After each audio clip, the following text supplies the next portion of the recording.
आपके साथ है मानी नैथानी और मेरे साथ है मेरे सहयोगी अनुराग दीक्षित। और घड़ी में अनुराग 8 भी बजने वाले हैं, बस कुछ ही मिनटों का वक्त बाकी। जी हाँ, और जैसे ही 8 बजेंगे यानी सिर्फ 2 मिनट के बाद जो टैली है स्क्रीन पर उसमें बहुत तेजी से बदलाव होना शुरू होगा और ये टैली बताएगी कि महाराष्ट्र और झारखंड के साथ साथ जिन राज्यों में उपचुनाव है उन राज्यों में भी किस तरीके के शुरुआती रुझान नजर आ रहे हैं। मानी बिल्कुल आपने ठीक कहा और हर किसी की नजर काउंटिंग सेंटर्स पर टिकी हुई है। जैसे ही वो पिटारा खुलेगा, सबसे पहले बैलेट पेपर और फिर उसके बाद जब ईवीएम खुलेगा तब क्या कुछ रहता है ये देखने वाली यहाँ पर बात होगी। लेकिन बहुत ही दिलचस्प इस बार का अगर महाराष्ट्र के चुनाव की बात करें, वहीं कम दिलचस्प झारखंड का चुनाव भी नहीं है, उधर नजर रहेगी वायनाड पर भी। साथ ही साथ अगर उत्तर प्रदेश उपचुनाव की बात करें, पंजाब भी, बल्कि अगर हम बात करें अनुराग जी, बिहार में भी 4 सीटों पर उपचुनाव है, उसमें कुछ हाई प्रोफाइल सीट भी हैं। तमाम उपचुनाव पर नजर, लेकिन उत्तर प्रदेश के बाद देश के सबसे बड़े सूबे महाराष्ट्र पर हर किसी की नजर, क्योंकि बीते 5 साल जिस तरीके के बीते हैं सियासी तौर पर महाराष्ट्र में, क्या वो राजनीतिक अस्थिरता का दौर खत्म होगा, क्या स्पष्ट जनादेश नजर आएगा, इसका इंतजार है। और देखिए होर्डिंग किस तरीके से नजर आ रहे हैं वो आप देख सकते हैं। मराठी में लिखा हुआ है कि जिस तरीके से हरियाणा में हैट्रिक जीत की लगाई है भारतीय जनता पार्टी ने, वो तो सिर्फ झांकी है, महाराष्ट्र भी बाकी है। तो हरियाणा की हैट्रिक महाराष्ट्र में दोहराने का दावा भारतीय जनता पार्टी की तरफ से, अजीत पवार के अपने दावे, और झारखंड में भी हर किसी की नजर है, क्योंकि 2000 में 3 राज्य बने थे जिसमें झारखंड भी एक राज्य था, लेकिन बाकी दोनों राज्यों के मुकाबले सबसे ज्यादा राजनीतिक अस्थिरता अगर किसी राज्य में रही है हिमानी, तो वो झारखंड ही है निश्चित रूप से। और झारखंड में हमने देखा भी है, जहां जेल का जवाब वोट से देने की बात का मुद्दा उठाते रहे जो मौजूदा सरकार है हेमंत सोरेन। साथ ही साथ अगर दूसरी तरफ हम बात करें तो भारतीय जनता पार्टी द्वारा आदिवासियों की आबादी का जो मुद्दा है वो उठाया जाता रहा, किस तरह से घुसपैठियों के मुद्दे को, और आश्वस्त है वो इसे लेकर कि जिस तरह से उसने पूरा एग्रेसिवली कैंपेन किया उसका असर दिखाई भी दिया होगा। और जब वो पिटारा खुलेगा तो देखना होगा कि क्या कुछ नतीजे आते हैं। लेकिन अभी जो ये टैली आपको 0-0 दिख रही है, 0-0 दिख रही है, बस कुछ ही मिनट में वो नंबर्स आने। बिल्कुल, हमारे साथ 2 वरिष्ठ पत्रकार जुड़ चुके हैं। एनके सिंह सर हैं, संजीव श्रीवास्तव सर हैं, मेरे वरिष्ठ सहयोगी विकास चंद्रा भारतीय जनता पार्टी के राष्ट्रीय मुख्यालय से हैं। कुछ तस्वीरें वहां से आ रही थी जहां पर जलेबी बन रही थी।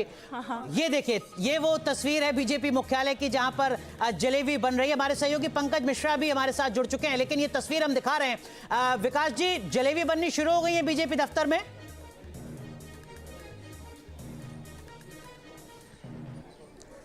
जी बिल्कुल, जलेबी बननी शुरू हो गई है और कार्यकर्ताओं और नेताओं के आने का सिलसिला भी शुरू हो गया है। आपने अनुराग देखा होगा कि हरियाणा विधानसभा चुनाव से जलेबी की चर्चा शुरू हुई और जलेबी की राजनीति शुरू हुई, तो अब बीजेपी ने भी लड्डू छोड़ दिया है और जलेबी ही बीजेपी की तरफ से बनवाया जा रहा है, ताकि जो नेता और कार्यकर्ता हैं तो उन्हें परोसा जा सके और जब पार्टी को जीत मिले तो लोगों का मुंह मीठा किया जा सके।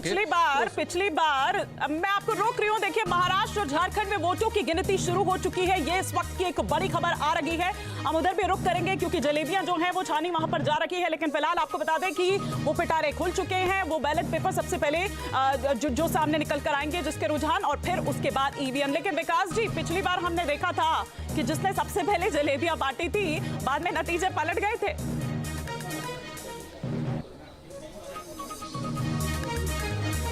जी बिल्कुल, सबसे पहले जलेबियां बांटी, वहाँ ढोल भी बज रहे थे, लेकिन बाद में वहाँ सब कुछ बदल गया था। और लेकिन अब एक तरीके से बीजेपी तंज कसने के लिए खास तौर पर कांग्रेस और राहुल गांधी को अब जलेबी अपने यहाँ छंदवा रही है। और बीजेपी के एक नेता से भी हमारी बात हुई कि भाई लड्डू की जगह जलेबी क्यों, तो कहा जलेबी से शुरुआत करेंगे और लड्डू तक इसको ले जाएंगे ताकि विरोधियों को लगे कि बीजेपी क्या चीज है। तो अब कह सकते हैं कि राजनीति में छोटी छोटी बातों को लेकर के एक परसेप्शन बनाने की कोशिश की जाती है, तो जलेबी भी अब है, नए जमाने में जलेबी अब राजनीति के केंद्र में है। वैसे अगर बीजेपी की बात की जाए तो खबर आपको बता रहे हैं, 8 बज चुके हैं, हालांकि थोड़ा इंतजार करना पड़ेगा, लेकिन जो पोस्टल बैलेट की गिनती है वो यहां पर शुरू हो जाएगी और अगले कुछ मिनटों में जो टैली है उसमें बहुत तेजी से बदलाव होता नजर आएगा। हालांकि थोड़ा वक्त लगेगा जब चीजें थोड़ी सेटल हो पाएंगी।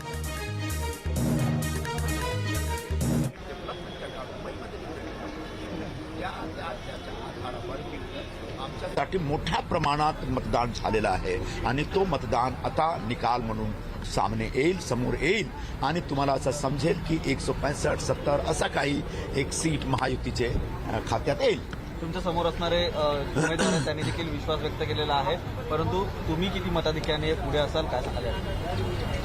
कारण असं होता की गेल्या 10 वर्षापासून जो उबाठाचे तिकडे आमदार आहेत त्यांनी काही केलं नाही. संजय निरूपम को आप यहाँ पर सुन रहे हैं, जो खुद भी चुनावी मैदान में है। कांग्रेस से किस तरह से बगावत हुई, कोशिश बीजेपी में भी जाने की, लेकिन जब वहां रास्ता नहीं मिला तो फिर शिवसेना में घुस गए। शिंदे गुट से वो फिलहाल टिकट लेकर फिर चुनावी मैदान, दिंडोशी सीट से बिल्कुल। तो ये इस वक्त हम यहाँ पर दिखा रहे हैं कि उधर उत्तर प्रदेश उपचुनाव की अगर बात करें तो अनुराग वहां पर भी वोटों की गिनती शुरू। बिल्कुल, पोस्टल बैलेट की गिनती शुरू हो चुकी है। पंकज, मैं आपके पास आऊंगा, लेकिन संजीव सर, थोड़ा आपसे चीजों को समझना चाहूंगा। लाइटर